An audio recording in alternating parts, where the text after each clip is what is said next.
Well, I am up to chapter 5 in Second Chronicles.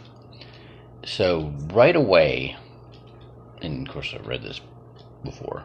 Um, right away, God is happy with Solomon and his good judgment, and um, and then he asked him what he would want, what he was in, if he could have anything, and what he wished for was wisdom so he could govern God's people, and God was really happy with that. All right, and then the rest of it is extreme detail on the house of God and in um, the chamber for the Ark of the Covenant, right? And the cover, the container for it, right, with the golden winged creatures and all that. Incredible detail. Um, Detail like you see in Genesis with Moses and um, the tabernacle.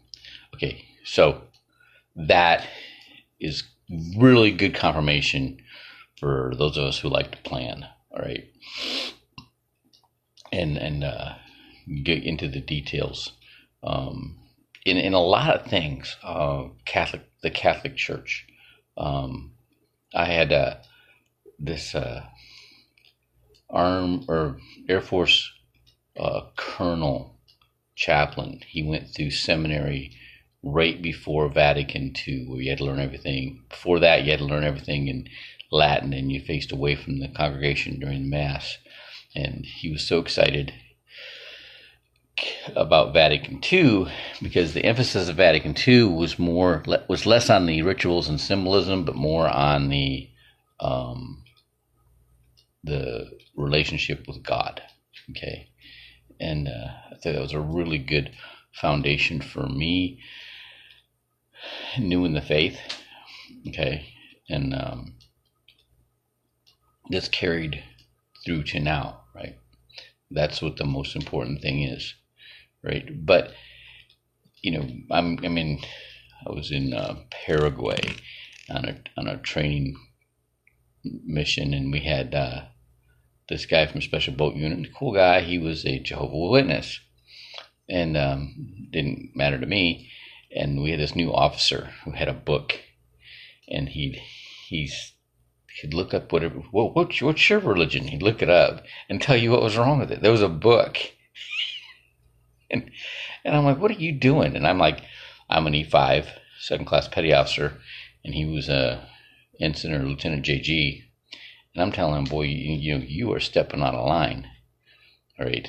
And according to the U.S., the U.S. Military Code of Justice, you keep that out of everything, right? And then he's like, what's your religion? I'm a Catholic. And he's like, you worship idols and I'm like, what are you talking about? And he's like, all the saints and Mary. And you know what? I have never prayed to Mary. I think I did the rosary one time and did Hail Marys one time. Okay. And, but after confession, all right. But, that was never the emphasis ever for me. Okay. As a Catholic. No, I don't go to the Catholic Church anymore after I got divorced. And they wanted me to, annul my 23-year marriage with 2 kids. I'm like, I ain't doing that. So I'm not a Catholic anymore, or I'm not a practicing Catholic. All right, and but I learned a lot in the Catholic Church.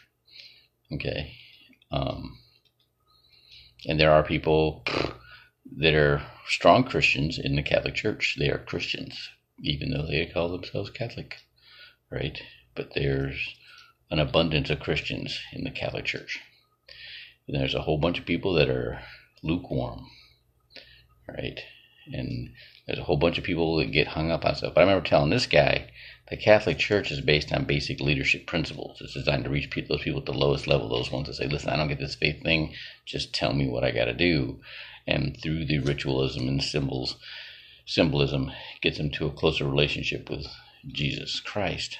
And at that point, when I said those words to this officer, I hadn't reached that point yet. But boy, did he get excited. Oh, the churches are coming together just like it says in the Revelations. And I'm like looking at him like, whoa. It bothered me all day. And then we got back to Panama, and I called him at my parachute loft. I said, listen, I know you know something I don't know. I'll figure it out.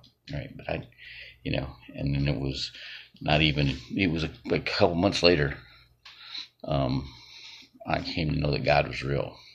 Now, I really didn't know the dynamic between God and Jesus Christ, and it took me a long, long time to iron that out, and I'm still kind of working on that.